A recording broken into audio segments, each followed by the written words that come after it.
Get ready with me?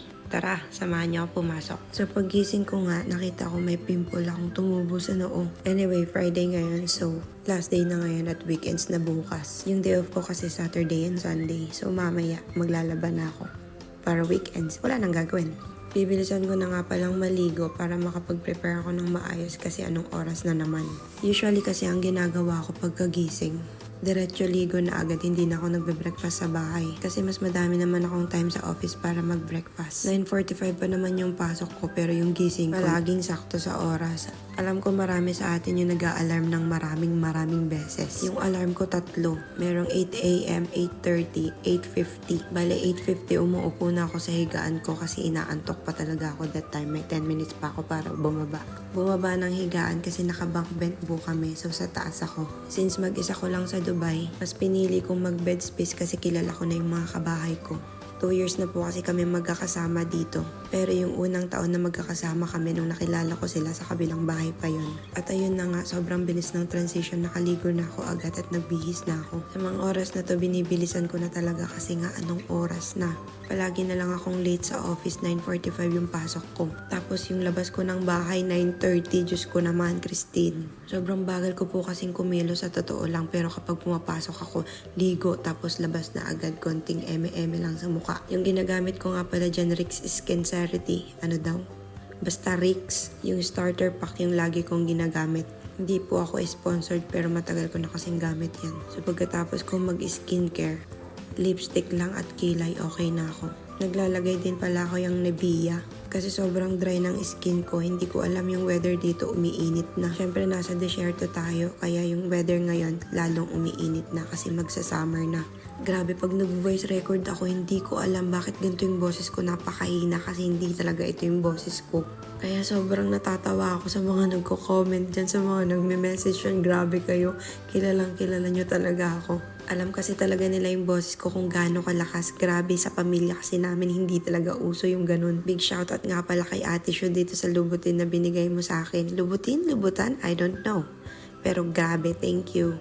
Sana hindi maubos to agad. Baka maibibigay ka pa sa akin dyan. Baka naman. Pagkatapos kong gamitin yan, nilalagay ko ulit sa box kasi sobrang nasasayangan ako. Gamit ko rin pala tong DF na pabango, CK1 yung gamit ko. Bale, reseller nga pala ako nung kaibigan nila dito sa bahay. Sa mga taga Dubai dyan, baka gusto yung bumili sa akin ng pabango, 50 dirhams lang. Shoutout kay Ate Jessa. Baka naman, may libre dyan. Charot. So, ayun na nga guys, magkikilay na ako at ito na naman tayo. Mag-drawingan na naman tayo. Hindi ko po kasi talaga alam magkilay, so pasensya na po kung alam nyo, turuan nyo ako paano ba. Para kasi sa akin, perfect na yung kilay na ginagawa ko pero minsan sobrang kapal kasi talaga niyan. Medyo kasi madilim sa bahay kaya hindi ko minsan matansya kung makapal na ba yan o hindi pa. At madalas din hindi pantay yan kaya Diyos ko po, bear with me.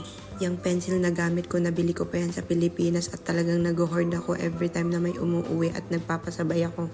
Grabe, feeling ko ang perfect ng kilay ko for today's video. Panis. Sa mga oras na to nagmamadali na ako kasi hindi ko talaga alam. Pero napansin ko lang, bakit every pagkatapos maligo, sobrang basa ng ilong ko? I mean, hindi. Lagi akong sinisipon after maligo. Ako lang ba? Tapos yung buhok ko na yan, pinagupitan ko na. Kasi nga sobrang haba na. Pero grabe, ang dami pa rin nalalagas ang buhok ko. Feeling ko tama nga sila dahil mainit yung tubig ng Dubai. Talagang maglalagas yung buhok mo. Dito na yata ako makakalbo, Diyos ko po. Yung mga ibang orasyon ko dyan na pag-aayos, Diyos ko po, hindi ko na ginagawa sa bahay dahil kasi late na ako, anong oras na. Palagi kong hinuhuling linisin yung salamin ko bago ko isuot. At dahil nga bulag-bulag tayo, kailangan natin magsuot ng salamin sa daan. Malabo na kasi talaga yung mata ko. Dahil sa computer to, nung pumunta naman ako dito, hindi naman ganito eh. Imagine, 4 years pa lang ako dito sa Dubai pero lumabo na agad yung mata ko dahil sa pagtatrabaho. Kasi nga, gamit ko computer, tapos cellphone pa.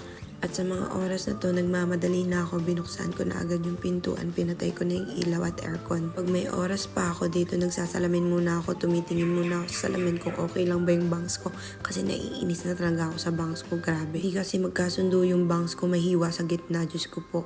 Nasa first floor nga lang pala yung room ko, pero mas pinili kong mag-lift. O diba, tamad yarn. Nagmamadali na pero ayaw pang maglakad. Naisip ko kasi mag-video na lang dito sa lift kaya dito na lang ako dumaan. At ito na lang yung ginamit ko. Mamaya ipapakita ko sa inyo saan ako bumibili ng tinapay. Actually may review ako nun kaso lang hindi ko pa in-upload. Pababa na nga ako ng building dito. At first floor nga lang ako. At ayan, nag-video pa nga. Nakakatawa nga kasi malapit sa building namin, puro groceries tapos meron pang bilihan ng mga tinapay. Natry ko na kasi yung iba dito kaya paulit-ulit na akong bumibili. Para sa mga nagtatanong, taga-Alriga nga po pala ako. Sobrang convenient ng building namin kasi sobrang lapit lang yun sa metro station tapos malapit pa ako sa office namin. Nasa labas na nga ako at naglalakad na papunta dun sa bakery kasi kailangan ko nang magmadali at bumili ng pagkain ko bago pumasok. Buti na nga lang may bakery na dito kasi mas madali na at convenient na para sa akin bumili ng pagkain at hindi na ako mahihirapan mag-isip ng breakfast ko. Madami na kasing nagtitinda ng ganito dito guys, kaya meron na silang 1 dirhams dito kasi sa iba 5 dirhams yung isang cup. Dito 1 dirham per piece. Nakakatuwa nga lang kasi meron na silang mga offer na ganito. Tapos sa mga bread naman, minsan 250, 150, minsan 5 dirhams. Hindi rin po ako sponsored nito. Ito yung mga sinasabi kong tago 1 dirham lang kaya sulit talaga yung 1 dirham mo dito. Bumili lang ako dito ng kwek-kwek, Shanghai chicken, tsaka turon. Pagkatapos kong magbayad, umalis na ako agad. Tinignan ko yung oras, 9:45 na pala. Pinilisan ko ng maglakad kasi 9:45 na, yun yung oras ng pasok ko. Bali kasi guys, ako yung unang pumapasok sa office so dapat 9:45 nandun na ako.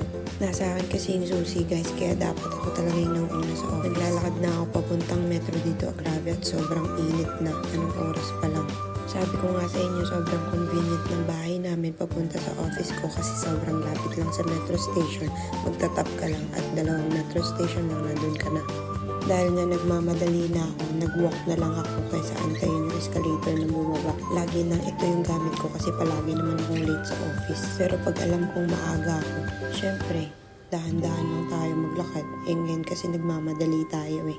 Ganito nga po pala yung metro station ng Alariga. Buti na lang hindi crowded pag gantong oras ng pasok ko. Kasi usually pag maaga pa dyan, madami ng tao. Hindi naman masyadong siksikan pero madami rin talagang tao. Tapos pag naglalakad ako dito sa metro station, lagi ako nagtitik ng lift. Kasi nga convenient pa rin doon sa office ko at paglabas dun sa metro station. Palagi akong naglilift kasi hindi naman siksikan kapag tumatapat ako dito sa pintuan na to. Kahit na merong hiwalay sa babae at sa lalaki, okay lang naman na sumakay dun sa gitna kasi nga hindi naman crowded ngayon. Ang nakakatuwa pa dito, laging on time yung train. Nakakatuwa pa dito, meron silang timer dyan sa taas. Tapos on time talaga yan. Trinay ko nga bilangin minsan eh.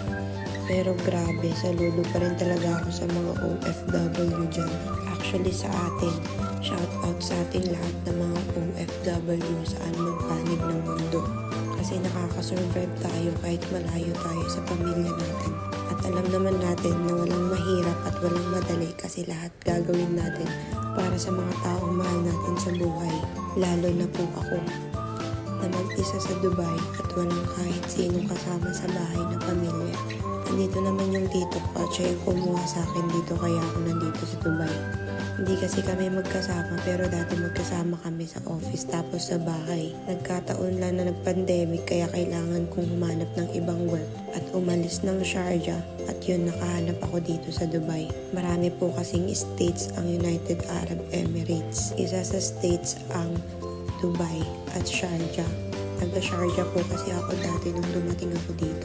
Malapit nga lang yung office namin ngayon dito kaya sobrang convenient sa akin. Sabi ko sa inyo, 2 metro station lang. Kung mapapansin nyo, nakatayo ako sa metro station kasi hindi naman ako umuupo madalas. Lalo na wala naman akong bitbit na kahit ano ngayon. Pero kapag meron space dyan at marami akong bitbit, mga dala-dalang pagkain, pag lunch ko, lagi akong nakaupo at umanap ako ng paraan para umupo. Nasa metro station na nga pala ako at ito ay Jijico Metro Station. So kapag galing ka ng Alriga, red line to papuntang Center Point, 2 station lang. Bali madadaanan niya, Dera City Center tapos Jijico na. Sa mga taga hindi Dubai dyan, basta yun na yun. Pagka-top out ko, nakita ko nga pala nakakunti na lang yung balance ko kasi tagal ng sahod. Pecha de peligro na, so dahan-dahan lang sa paggastos. Nasa building na nga pala ako ng office namin, kaya dito pipindot na ako sa 2nd floor kasi doon yung office namin. Nagulat ako habang nag-edit ako dito. Oh my god, parang linaw ng camera ko. Uy, baka naman. Siyempre, post muna tapos flex natin yung binili natin kanina. pang breakfast yan at saka pang lunch, o diba? Para minsanan. Paglabas ko nga pala ng lift, eto, naglalakad na ako papunta dyan. Ay, may share nga pala ako. Para sa mga kabayan dyan na naghahanap ng work, please lang wag po kayong pupunta dito sa office na di ko na masyadong epeflex kasi nga alam ko scam to.